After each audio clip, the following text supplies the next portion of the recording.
తీవ్రమైన కడుపు నొప్పితో బాధించే అపెండిసైటిస్ అంటే మనందరికీ భయమే. 24 గంటల లోపల ఆపరేషన్ చేయకపోతే ప్రాణమే ప్రమాదంలో పడుతుందని భయపడుతూ ఉంటారు.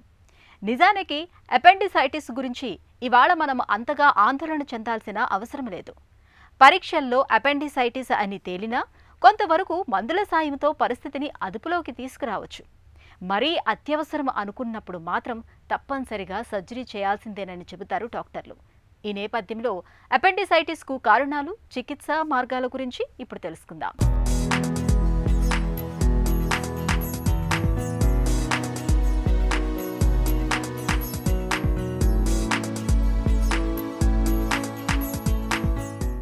అపెండిక్స్, దీన్ని వాడుకలో ఉండుకం అని కూడా పిలుస్తాం.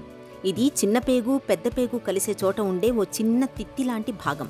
దీని ప్రవేశ మార్గం చిన్నగా ఉండటం వల్ల సాధారణంగా పెద్ద పేగులోని ఆహార పదార్థాలు, మలం వంటివేవీ దీనిలోకి వెళ్లవు. దీనిలో తయారయ్యే జిగురు స్రావాల వంటివి మాత్రం ఎప్పటికప్పుడు బయటకు వచ్చి పేగుల్లో కలిసిపోతుంటాయి. అయితే ఎప్పుడన్నా పేగుల్లో మలం గానీ, నులిపురుగుల వంటివి గానీ ఈ ఉండుక మార్గానికి అడ్డుపడినప్పుడు, బ్యాక్టీరియా మూలంగా ఇన్ఫెక్షన్ సోకినప్పుడు ఉండుకంలోని స్రావాలు, పదార్థాలు బయటకు రాకుండా అక్కడే ఇరుక్కుపోయి ఉండుకంలో వాపు మొదలవుతుంది. ఈ రెండు సందర్భాల్లోనూ కూడా అపెండిసైటిస్ నొప్పి ఆరంభమవుతుంది. అపెండిక్స్ అనేది మన పేగుల పక్కన, అంటే large intestine and small intestine junction దగ్గర ఒక చిన్న అపెండేజ్, అంటే ఒక చిన్న ప్రొట్రూజన్ లాంటి పేగు అది. సో కాలక్రమేణా ఇది మనకి పెద్ద మనుషులు ఎస్పెషల్లీ ఉపయోగపడక అది నార్మల్లీ ఉండాల్సిన సైజు కంటే కూడా చిన్నగా తగ్గుకుంటూ వెళ్ళి అది కాస్త ఇప్పుడు చాలా చిన్న సైజులో ప్రాబ్లీ ఒక 6 to 7 centimeters long and less than 5 mm థిక్నెస్తో ఉంటుంది. సో ఈ అపెండిక్స్ అనేది మనకి జనరల్లీ బాడీలో వెస్టిజియల్ ఆర్గన్ అంటాం. వెస్టిజియల్ ఆర్గన్ అంటే ఇంకా దాని ఒక పెద్ద ఉపయోగం లేని ఆర్గన్ అన్నట్టు. సో ఈ ఆర్గాన్ అది ఏదైతే ఉందో అది మన మెయిన్ పేగు కూడా కమ్యూనికేట్ అయ్యి ఉంటుంది.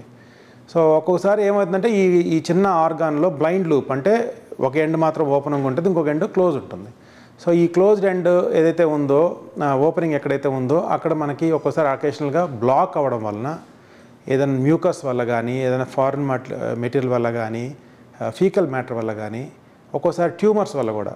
సో ఈ ఏరియా ఎక్కడైతే ఓపెనింగ్ ఉందో అది బ్లాక్ అవ్వడం వల్ల ఆ మిగిలిన భాగం అంతా కూడా వాపు చెంది దానివల్ల మనకి పెయిన్ అనేది సివియర్ పెయిన్ వస్తుంది.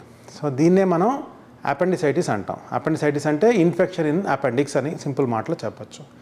సో ఈ అపెండిక్స్ ఇన్ఫెక్షన్ అనేది చాలా common, one of the common conditions.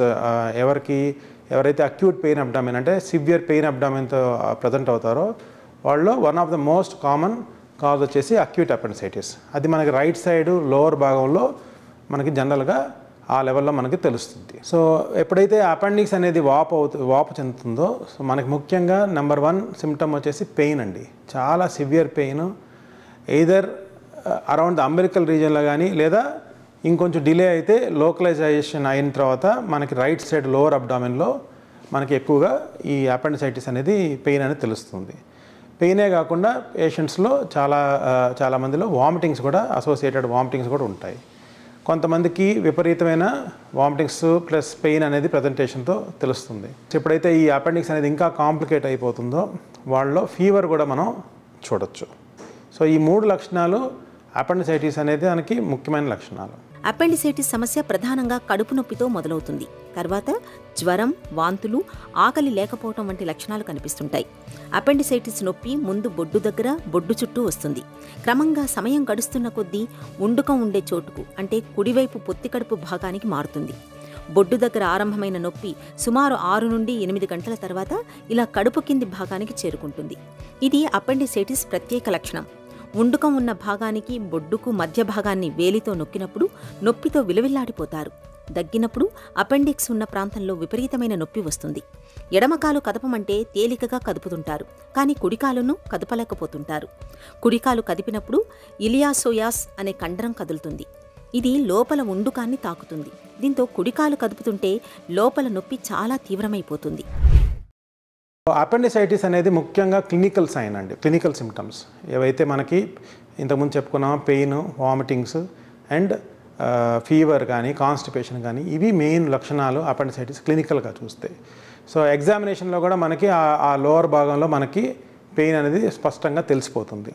ఇది కాకుండా యాక్చువల్లీ మనం ఇప్పుడు ఇన్వెస్టిగేషన్స్ వైజ్ చూస్తే బ్లడ్ రిపోర్ట్స్ సిబిపి అంటే మన complete blood picture, at the same time ultrasound abdomen, ఇవి 2 టెస్ట్ మనకి ముఖ్యంగా 99% మనకి 90% మనకి ఈ డయాగ్నోసిస్ అనేది నిర్ధారణకు వస్తుంది. అకేషనల్లీ కొంతమందిలో ఎవరికైతే మనకి సస్పిషన్ ఎక్కువ ఉంది కానీ రిపోర్ట్స్లో మనకి తెలియట్లేదు అన్నప్పుడు సిటీ స్కాన్ కూడా చేస్తాం. సో ఈ టెస్ట్ ద్వారా మనం దాన్ని ఖచ్చితంగా అపెండిక్స్ అనేది వాపు ఉందా లేదా అనేది మనం ఖచ్చితంగా తెలుసుకోవచ్చు. ఈ అపెండిక్స్ అనేది ఒకసారి ఇన్ఫెక్షన్ అంటూ దాంట్లో డెవలప్ అయితే మనకి యాంటీబయాటిక్స్ ద్వారా మనం ట్రీట్మెంట్ చేసినా ఈ ప్రస్తుతానికి ఈ ఒక ఎపిసోడ్లో మనకి అది తగ్గినా అది మళ్ళీ రిపీట్ అయ్యే ఛాన్సెస్ ఉన్నాయి. మళ్ళీ ఇదే అపెండిక్స్ మళ్ళీ ఇన్ఫ్లేమ్డ్ అయ్యే ఛాన్సెస్ ఉన్నాయి, ఇన్ఫెక్షన్ వచ్చే ఛాన్సెస్ ఉన్నాయి. సో జనరల్లీ మన ట్రీట్మెంట్ ప్రోటోకాల్స్ ప్రకారం చూస్తే అపెండిసైటిస్ అంటూ వస్తే మనం యాంటీబయాటిక్స్ వాడుకున్నా కూడాను ఫైనల్గా సర్జరీ అనేది దానికి కరెక్ట్ ట్రీట్మెంట్గా మనం గుర్తిస్తాం. There are multiple studies also. మనకి ఈ మధ్య కాలంలో కొన్ని స్టడీస్ కూడా చేశారు, ఎక్కడైతే ఒట్టి యాంటీబయాటిక్స్ ఇచ్చి ట్రీట్మెంట్ చూసుకొని లేదా అలాంగ్ విత్ సర్జరీ అనేది చూశారు. సో ఈ కంపారిటివ్ స్టడీస్ చూసినా కూడా రిజల్ట్స్ మనకి అంటే 30 days వరకు ఈ కంపారిజన్ చేస్తే మనకి సిమిలర్గా అనిపించినా కూడాను లాంగ్ టర్మ్ రిజల్ట్స్ పరంగా చూస్తే మాత్రం ఖచ్చితంగా సర్జరీ అనేది దానికి ముఖ్యమైన ట్రీట్మెంట్గా కనిపిస్తుంది. సో మనకి ఇప్పుడున్న ఫెసిలిటీస్, ఇప్పుడున్న టెక్నాలజీ, ఇప్పుడున్న ఎక్విప్మెంట్తో అపెండిక్స్ అనేది ఎంత కష్టమైనా కూడాను majority of the times 99.99% of the times మనం ఇప్పుడు దాన్ని చాలా చిన్న కట్స్తో లాప్రోస్కోపీ ద్వారా చాలా సేఫ్గా దాన్ని మనం తీసేసుకోవచ్చు. పొట్టలో కుడివైపు నొప్పి అన్నది కేవలం అపెండిసైటిస్ వల్లే కాదు, విరేచనాలు, మూత్రనాళ ఇన్ఫెక్షన్లు, లింఫ్ గ్రంథులు వాచినప్పుడు ఇలాంటి సందర్భాల్లో కూడా పొట్టలో కుడివైపు నొప్పి బాధించే అవకాశం ఉంది. కాబట్టి అపెండిసైటిస్ను ఖచ్చితంగా నిర్ధారించుకునేందుకు అల్ట్రాసౌండ్, రక్త పరీక్షలు చేయాల్సి ఉంటుంది. ఈ పరీక్షల సాయంతో అపెండిసైటిస్ను ఖచ్చితంగా నిర్ధారించుకోవచ్చు. ఒకప్పుడు అపెండిక్స్లో వాపు వస్తే అది 24 గంటల్లో పగిలిపోతుందని భావించేవారు. కానీ ఇది అన్ని కేసుల్లోనూ నిజం కాదు. ఇప్పుడు మనకు అత్యాధునికమైన యాంటీబయాటిక్స్ అందుబాటులో ఉన్నాయి. అనుమానంగా ఉన్న కేసుల్లో కొంత వేచి చూసి ఖచ్చితంగా నిర్ధారించుకొని అప్పుడు అవసరమైతే ఆపరేషన్ చేయొచ్చు. 24 గంటల్లో ఏదో అయిపోతుందని భయపడుతూ అనవసరంగా ఆపరేషన్లకు వెళ్లాల్సిన పని ఇప్పుడు లేనే లేదు. అపెండిసైటిస్ వస్తే మాత్రం ఖచ్చితంగా మనకి ఇది రిపీట్ అవుతుంది కాబట్టి వీలైనంత తొందరగా అది చేంజ్ చేసుకోవడం మంచిది. మనం డిలే చేసే కొద్దీ కాంప్లికేషన్స్ అయ్యే ఛాన్సెస్, అపెండిక్స్ రప్చర్ అయ్యే ఛాన్స్, దానివల్ల ఇతరత్ర ప్రాబ్లమ్స్ వచ్చే అవకాశాలు ఎక్కువగా ఉన్నాయి. కాబట్టి అపెండిసైటిస్ని మాత్రం మనం చాలా జాగ్రత్తగా అది డయాగ్నోజ్ అయిన వెంటనే దాన్ని సర్జరీ ద్వారా తీయించుకోవడమే మంచిది. అపెండిసైటిస్ నివారించుకోవచ్చా అనే ప్రశ్న యాక్చువల్గా ఉత్పన్నమే కాదు. ఎందుకంటే ఈ అపెండిక్స్లో వచ్చే ఇన్ఫెక్షన్ అనేది అది మన కంట్రోల్లో లేదు. మనం తినే ఫుడ్ హ్యాబిట్స్తోనూ వాటితో మనకి రిలేషన్ లేదు. కానీ ఎవరైతే హై ఫైబర్ డైట్ తింటారో, ఎవరికైతే ఆహారపు అలవాట్లో ఎక్కువగా ఫ్రూట్స్ అండ్ వెజిటబుల్స్ తీసుకునే అలవాటు ఉంటుందో వాళ్ళు అపెండిసైటిస్ వచ్చే అవకాశాలు తక్కువ.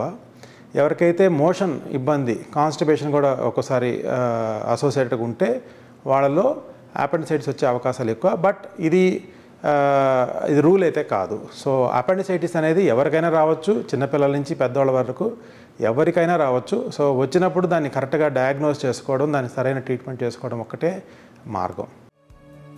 అల్ట్రాసౌండ్ స్కానింగుల్లో అపెండిక్స్లో వాపు ఉండి అపెండిసైటిస్ వచ్చిందని స్పష్టంగా నిర్ధారణ అయితే నేరుగా ఆపరేషన్కు వెళ్లిపోవచ్చు. ఉండుకాన్ని తొలగించడానికి 2 రకాల సర్జరీలు అందుబాటులో ఉన్నాయి. పొట్ట మీద కోత పెట్టి ఉండుకాన్ని తొలగించే విధానం ఒకటి. రెండోది పొట్ట మీద రంధ్రాలు వేసి వాటి ద్వారా కెమెరా గొట్టం పరికరాలు పంపి ఉండుకాన్ని తొలగించే లాప్రోస్కోపీ విధానం. 2 సమర్థమైనవే, కానీ లాప్రోస్కోపీ విధానంలో పెద్దగా కోత ఉండదు కాబట్టి త్వరగా కోలుకుంటారు.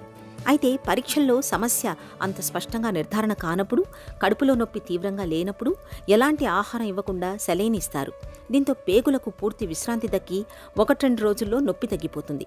అప్పుడు తిరిగి పరీక్షించి ఆపరేషన్ అవసరమా లేక మందులతో చికిత్స చేస్తే సరిపోతుందా అన్నది తేలుస్తారు.